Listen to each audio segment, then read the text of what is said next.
No Ay, no me tenemos. escuchas, Hola. no me ves. A ver, espera. Es que no puedo... Ahí Ahí, está. ahí.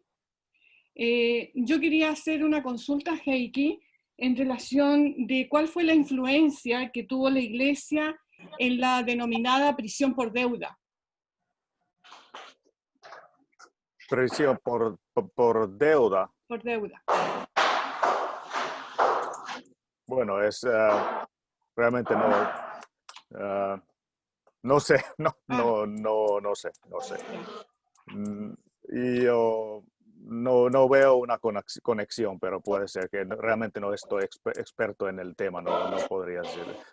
Puede ser que hay alguna otra persona en la audiencia que sabe más sobre eso.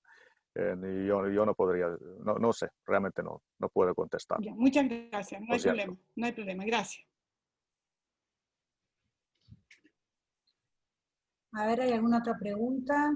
Si no hay preguntas, yo querría hacer algún comentario, pregunta, esperando que también, bueno, en este esforzado por varios motivos, esta esforzada exposición de Heikki, para la cual estamos tan agradecidos y estamos tan gratos, además de poder estar en contacto, y esperemos que sea ahora en estas condiciones la oportunidad de reforzar y mantener, al revés, mantener y reforzar nuestros vínculos académicos, donde además también por las dudas, yo me adelanto a la decisión y al interés de los miembros del consejo de la revista, pero yo te pediría, si te animás, a proponernos una colaboración para nuestra revista, porque creo que el tema que planteas es un tema especialmente sensible, valioso para reflexionar en nuestro medio académico. Así que yo me adelanto a hacerte este pedido, como decimos en la Argentina, este mangazo. Pero fuera del mangazo, yo pensaba, y esto también los invitaría a los colegas para que participen, no lo quiero sacar de su apacible atención al Sebastián, pero me gustaría también que Sebastián, a ver si tiene algo para decir desde el derecho canónico. Luis María Bunge, que también es miembro de nuestro instituto, no sé si se pudo sumar, un penalista muy inteligente y muy curioso sobre el tema penal, pero yo pensaba dos cosas. Una, el tema de las miradas canónicas retrospectivas. Esta cuestión acerca de, bueno, ¿qué es el permanente problema que tenemos en la historia? ¿Qué cosas son las significativas? ¿Dónde están las periodizaciones? ¿Dónde empieza y termina algo? Y ese dónde empieza y termina algo, generalmente está vinculado con exaltaciones, condenas. En este sentido, las miradas clásicas, en general, no del tema penal, sino del tema del Estado de Derecho, de la renovación del constitucionalismo y del liberalismo, tiene mucho de visión interesada. Entonces, pensar en esta dimensión, en la dimensión ideológica de la mirada sobre los fenómenos jurídicos. Y la otra cosa, que perdonen que lo diga así, además la semana pasada hubo una actividad muy interesante, valiosa y enriquecedora en la que participaron, entre otros, el profesor Díaz Couselo, pero hay algo de autorreferencia en lo que voy a decir. Me parece que hay un punto de contacto historiográfico en la cuestión de la categoría pervivencia. Nosotros en el derecho indiano hemos trabajado sobre la pervivencia y me parece, yo personalmente he trabajado sobre esto, que tenemos una visión habitualmente en materia de cultura jurídica muy de secuencias, como que hay algo, se produce un cambio, el cambio es abrupto, absoluto, total, y en la realidad hay capas que se superponen. O sea, este fenómeno, yo lo veo muy claro, yo encuentro un paralelismo, no porque sea de derecho indiano, desde luego, sino la pervivencia, o sea, la religiosidad, la dimensión espiritual, el elemento sobrenatural, no secularizado, y también mismo las religiones dogmáticas se mantienen, no cambian de un día para otro. O sea, tenemos una visión capaz que, no sé si es por nuestra manera de ver las cosas, la dificultad de encontrar las sutilezas, o quizás todavía el influjo de teorías como las de Thomas Kuhn, esta idea de que las revoluciones en el pensamiento son abruptas, totales, que son inmediatas y que no admiten coexistencias. Hay un momento viscoso entre el inicio de una propuesta nueva y su completa transformación. Y creo que eso también es otro tema que nosotros podíamos, dentro de un esquema plural, colectivo, como el que estamos planteando desde estos encuentros de historia del derecho por vía electrónica, donde podemos decir cosas diferentes desde experiencias historiográficas diferentes. Bueno, esto es un poco, perdón que me haya extendido, pero me entusiasmó tanto el planteo y la posibilidad, quizás, Heikki dirá sí, por amabilidad, o no, por rigor, pero bueno, quería escucharlo sobre este tema. Bueno,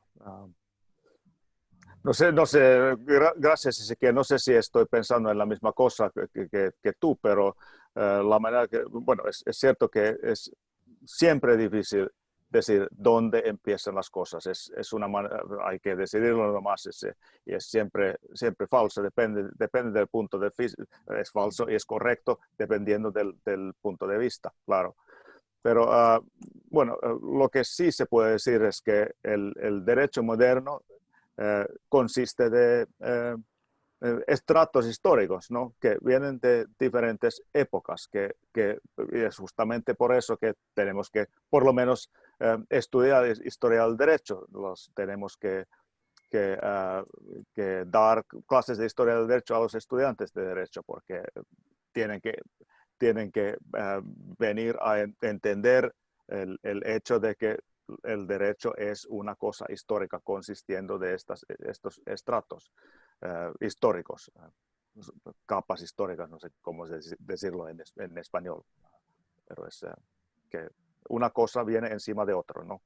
Y eso es muy evidente cuando uno mira la historia del derecho penal, que ciertas cosas vienen de la Edad Media y entonces hay otras cosas que vienen entonces sobre ese basado. Porque yo diría que realmente si hay un comienzo en el derecho penal es la Edad Media, es el derecho canónico. Claro que eso también puede decirse que basa en el derecho romano, pero eso ya es un poco más lejos. Así que más o menos así pienso yo. No sé si es eso. No es una respuesta a lo que dijiste, pero es una reflexión. Heikki, yo quería pedirte si vos podés desarrollar un poquito, porque seguramente no lo desarrollaste por falta de tiempo, algunos ejemplos de lo que vos afirmaste acerca de que grandes reformas del derecho penal ya venían de la Edad Media y del derecho canónico. Si nos podés ilustrar con algunos ejemplos más. Bueno, yo creo que son, bueno, era por falta de tiempo, pero también porque creo que son tan bien conocidos las grandes reformas, pero lo que me estaba refiriendo son sobre todo, ya estaba hablando sobre la estructura del crimen, la estructura del crimen con el énfasis sobre la culpabilidad individual, pero claro que hay también grandes reformas sobre el campo del derecho procesal. El proceso inquisitivo y el proceso acusatorio. La división también es una creación de la Edad Media, de los canonistas que vienen al comienzo más o menos, al final del siglo XII con el proceso inquisitivo que se separa del proceso acusatorio.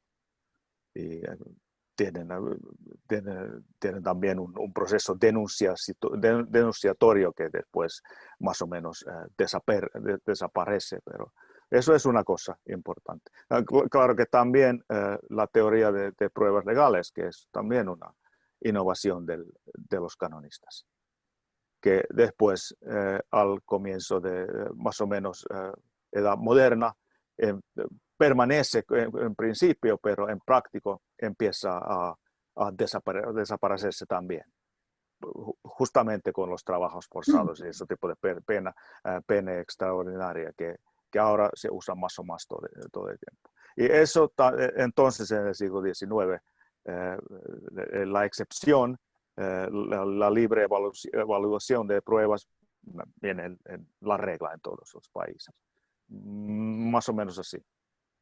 Es decir, que vos considerás que en este momento no sobrevive ningún elemento. En este momento, ahora. Actualmente, sí. No, sí, claro que, bueno, sí, claro, toda la estructura del crimen, del derecho penal moderno es una creación. Muchos elementos vienen de los canonistas. Es que de cierto modo el derecho penal moderno es una creación de la Edad Media. Es eso lo que yo siempre digo a mis estudiantes. No, claro que pasan cosas importantes en la otra época transformatoria que es el siglo XIX, pero muchas de las cosas vienen ya de la Edad Media. Esos permanecen, pero lo que yo digo es que como ideología, la religión no tiene nada que ver con el derecho penal moderno. No se puede justificar el derecho penal moderno con el cristianismo. Por ejemplo, no en público, no en los países protestantes, por lo menos de donde yo vengo. Tal vez es otra realidad en otros lugares, pero de donde yo vengo no se puede hacer, no es una cosa políticamente correcto. Cada uno, claro que puede pensar lo que quiere, pero no puede ser una ideología oficial. Hay otras justificaciones que se desarrollan desde el fin del siglo XIX más o menos, justamente con la criminología y todo eso. Bueno, muchas gracias. Hay una pregunta del doctor Martiré. Adelante, doctor Martiré, ábrase el micrófono. A ver, se oye, ¿no? Bueno, no, me interesó mucho, ¿no es cierto?, la exposición del orador. Ahora yo estaba pensando que había, la ilustración también tuvo, como usted lo dijo, una gran importancia en cuanto a la exaltación del individuo, ¿no? Y con ello, en materia penal, me parece que hay también un esfuerzo por la fundamentación de las sentencias. El Marqués de Beccaria, por ejemplo, tiene unos párrafos muy interesantes sobre este tema. Sería interesante que el orador pudiera, si no lo ha hecho ahora, vincular el tema de la ilustración en el derecho penal con el tema de la fundamentación de las sentencias, porque allí hay una estrecha ligazón ideológica que es sumamente interesante. Hay una edición de la obra de Beccaria, de Litt y de Le Pen, de La Plaza, de Francisco P. La Plaza, que fue un gran profesor de Derecho Penal argentino, donde comentando la obra hace esta indicación que acabo de dar, nada más que para aportar un elemento que puede servir para desarrollar la influencia de la ilustración en el derecho penal. Nada más. Sí. Bueno, gracias, doctor. Es un enorme placer ver a usted también. Bueno, muchas gracias. Sí. Sí. Sí, sí. Adelante, adelante. la fundamentación de, de las sentencias, claro que es un gran cambio del siglo XIX también, que parece aparecer en muchas partes, que realmente empiezan a hacerlo mucho más que en las épocas más tempranas. Sí. No sé cuánto tiene que ver con la religión o no tiene que ver, pero más con la Ilustración, me parece, es más ¿no? Con el individualismo. Sí, sí, y con los cambios políticos, claro que también, Claro, sí. claro. Sí. Es algo que ahora se empieza a demandar, que hay que justificar las sentencias. Sería interesante preguntarle a los que hacen derecho canónico el papel de la fundamentación de la sentencia en el derecho canónico. No sé si vos eso lo trabajaste o si algún autor lo ha trabajado ese tema. No, de eso yo sé casi nada. No estoy enterado en el derecho canónico, en la fundamentación de las sentencias allí. No. Habría que saber algo empírico sobre eso. Muy bien, muy bien.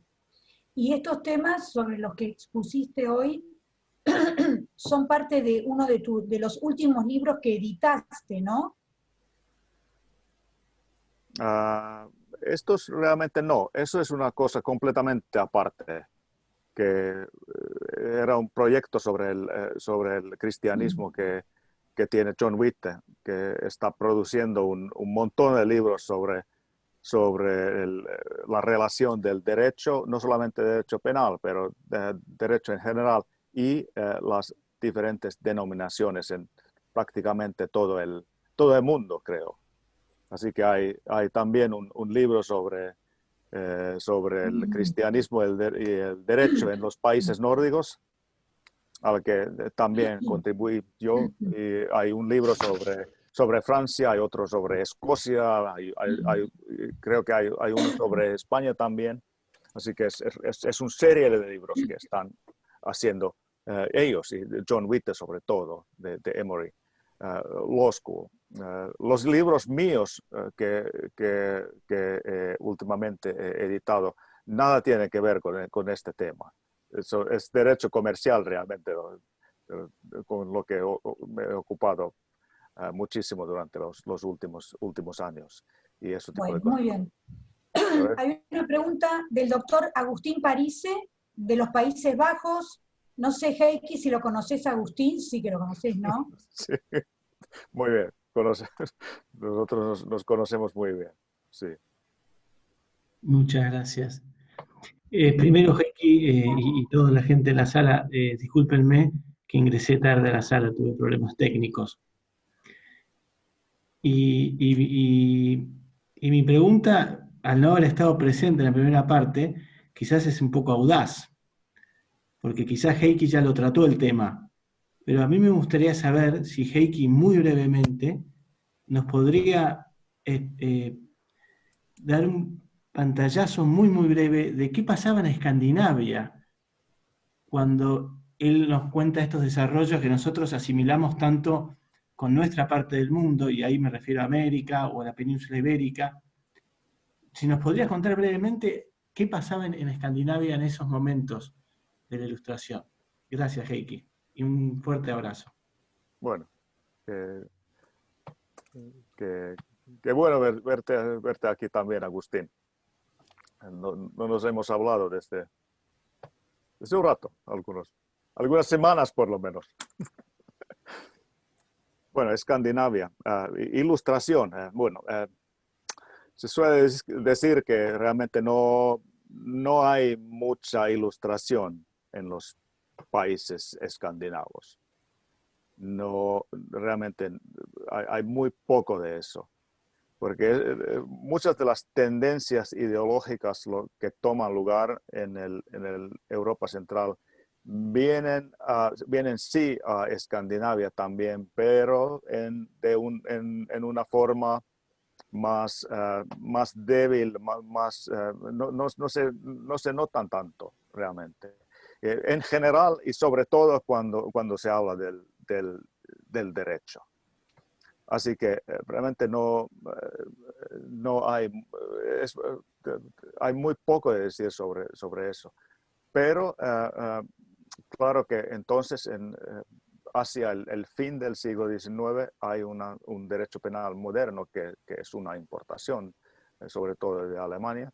Y hay también una reforma de prisiones, como en todos lados, que se inspira por el cristianismo también, por un rato. Y después desaparecen esas influencias y las prisiones vienen más bien lugares seculares, con la influencia criminológica y ese tipo de cosas. Muchas gracias, Heikki. Muchas gracias, Heikki. Y si hay bibliografía relacionada con este tema, generalmente después de estas charlas recibimos mensajes de gente que estuvo presente y que pide bibliografía relacionada con lo que se expuso. Entonces, si vos conocés bibliografía relacionada con este tema y tenés los links a las publicaciones electrónicas, te vamos a pedir que nos lo mandes, porque nosotros lo incluimos en el newsletter que sacamos cada 15 días Okay. en el instituto. Así que te voy a agradecer mucho. Bueno, no sé si hay alguna otra pregunta, algún comentario.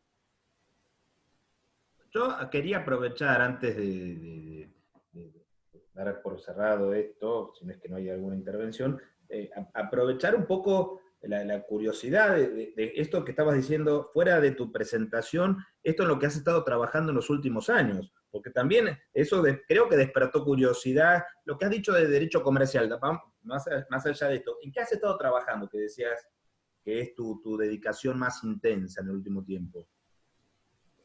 Bueno, en los últimos tiempos, eso es realmente lo que he hecho durante algunos últimos años. Hay una serie de libros que se publicó con Brill sobre el tema, libros editados.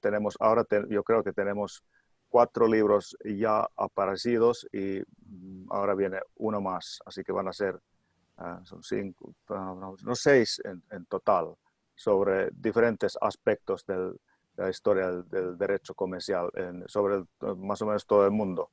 Y ahora acaba de publicarse un libro sobre el derecho comercial justamente en Suecia en la época moderna. Y hay otras más sobre diferentes aspectos del derecho comercial que han realmente que forman parte de un proyecto que tenía yo con la Academia de Finlandia.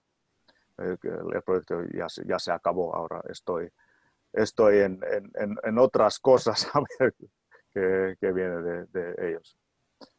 No, porque yo, por supuesto, esto librado a la conversación en la comisión directiva, pero entiendo que este tipo de presentaciones, comentarios, estado de la cuestión, discusión académica, forma parte también de nuestras tareas en la construcción de nuestro campo de investigación. Con lo cual, yo entiendo que sería muy interesante, y por qué no, pensar tal vez en un foro o en una actividad que consista en la presentación de libros, de obras o de proyectos de investigación, y te invitaría, cuando aparezca este nuevo libro, que nos avises a ver si podemos programar alguna actividad para que los colegas asistan, participan, pregunten.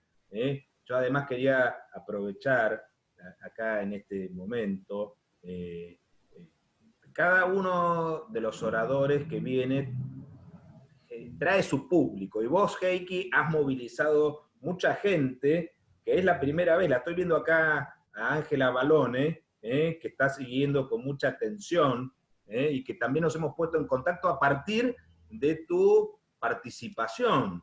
Entonces, esta idea de una red y de una comunidad académica se construye con esto, con temas como presentaciones de libros, proyectos de investigación, discusión. También hay un grupo muy interesado, pequeño, porque es selecto, pero de profesores y estudiosos brasileños, gente que trabaja con Ricardo Sontag, que están acá escuchándote, y entonces también tienen curiosidad, y también todos queremos ir, porque si hay una cosa que es, de la cual participan muchos, pero vos particularmente, tenés una productividad envidiable, una profundidad de análisis, y unas perspectivas, que en este caso lo digo con especial cariño y además admiración, desde las periferias de Europa, y que a nosotros, yo siempre me he quedado con aquella idea de ver la periferia del derecho escandinavo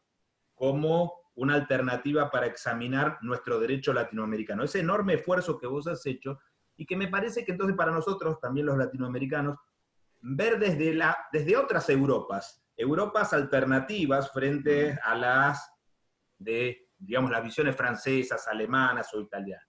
Así que te invito a que nos tengas en cuenta para que podamos convocar a la comunidad de historiadores del derecho de nuestro país, de nuestra región, obviamente de todo el mundo, porque tenemos también mucha gente que está participando desde España, pero creo que sería una cosa muy valiosa para nosotros aprender, ver puntos de vista alternativos, y otra cosa más, antes ya en un campo más social que académico, pero también lo social y lo afectivo hacia esto. Quien está presente acá y te tiene mucho cariño y está muy contenta de verte es Nelly Liparotti, que la tengo acá en mi pantallita abajo, y que... Hola, Nelly. Nelly, si querés mandarle un mensaje, por favor. Nelly, abrí el micrófono, Nelly.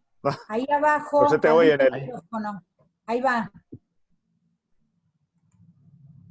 Me alegra muchísimo verte, como a todos, pero han pasado casi 30 años. Yo sé, igual? sí. Igualmente, Nelly. Eso es realmente un placer. Sí. Eso, pero realmente me ha emocionado mucho y que te sigas interesando en temas tan diversos de historia del derecho, porque de comercial no sabía que estabas interesado.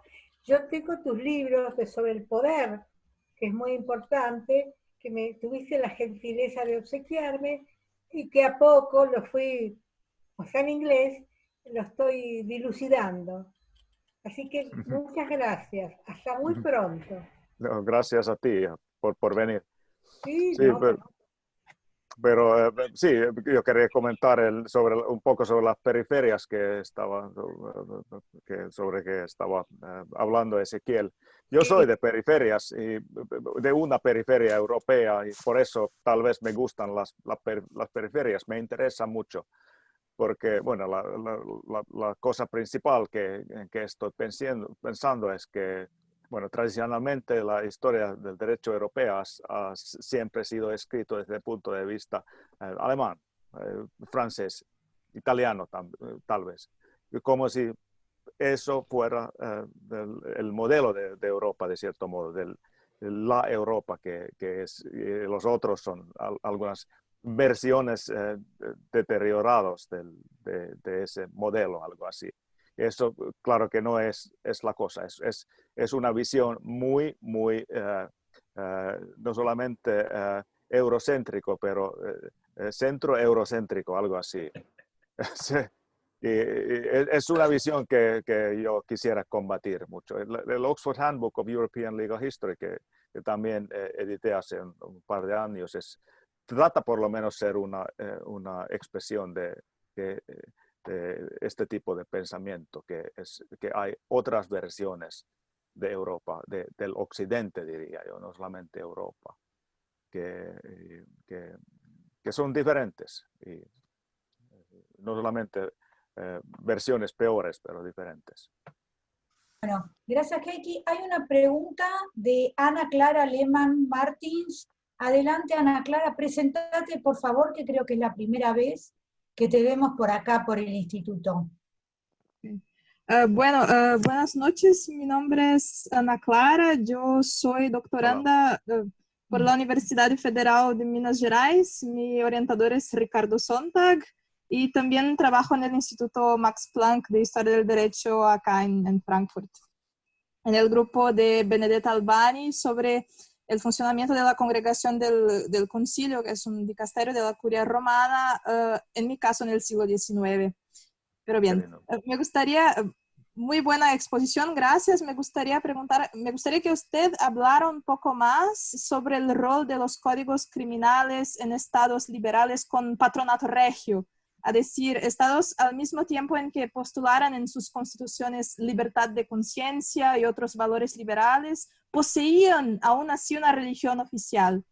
De lo que veo por mi experiencia con administración eclesiástica en el siglo XIX en Brasil, que era un imperio católico, su Código Criminal de 1830 presenta disposiciones tanto de defensa de la religión cuanto de disciplina del clero, es decir, de sanciones penales al clero en cuanto servientes administrativos. Mi pregunta es más relacionada a los valores defendidos con esas disposiciones, a la fundamentación de esas disposiciones, teniendo en cuenta de que se trata de un Estado liberal y al mismo tiempo un Estado que posee una religión de Estado. Así me pregunto, ¿cómo usted ve en sus fuentes la fundamentación de tipos criminales referentes a la religión y a la iglesia? ¿Esos tipos estarían fundamentados en la religión de Estado o en la defensa del orden social? ¿O se podría decir que ambos los argumentos estarían en juego o incluso otros? Bueno, por favor. Gracias. Bueno, gracias por la pregunta. Es difícil, es muy difícil a presentar una respuesta que cubra todo el mundo.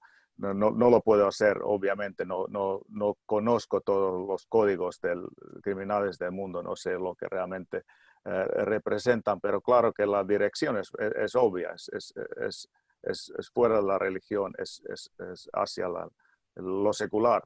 Y por lo menos los códigos que mejor conozco del norte de Europa, de los países escandinavos, Dinamarca, Suecia, Noruega, son así, son un poco más tardíos, son ya de la segunda mitad del siglo XIX. Bueno, son bastante secularizados los códigos, los todavía también defienden la religión cristiana. Así que los dos elementos, ambos elementos son todavía ahí. Y yo creo que eso es probablemente la línea bastante común en Europa. Pero realmente no me atrevería a decir seguramente de muchos códigos que no conozco. Bueno, gracias, Heikki. Quedan muy pocos minutos, así que yo los voy a despedir a todos y los espero en la próxima actividad de nuestro instituto, que es el 16 de septiembre, una charla que va a dar la investigadora Verónica Lescano Galardi de la Universidad de Buenos Aires, para la que ya estoy inscribiendo a todos los interesados. Así que yo me despido y le paso la palabra a nuestro director y hasta la próxima. Bueno, muy bien. También recordar que el 18 tenemos otra actividad sobre tema carcelario, con dos de nuestros miembros del instituto, el doctor Daniel Cesano, la doctora Graciela Rodríguez López, y seguimos con una cartelera de actividades que están en nuestra página web y en el Facebook. Realmente, como en todas las ocasiones, tenemos que agradecerle a la amistad, a la categoría, a la enjundia de Heikki. Lo digo no con un plural majestático, sino con un plural real. Nos alegramos mucho, todos los miembros del instituto, de contar con tu presencia.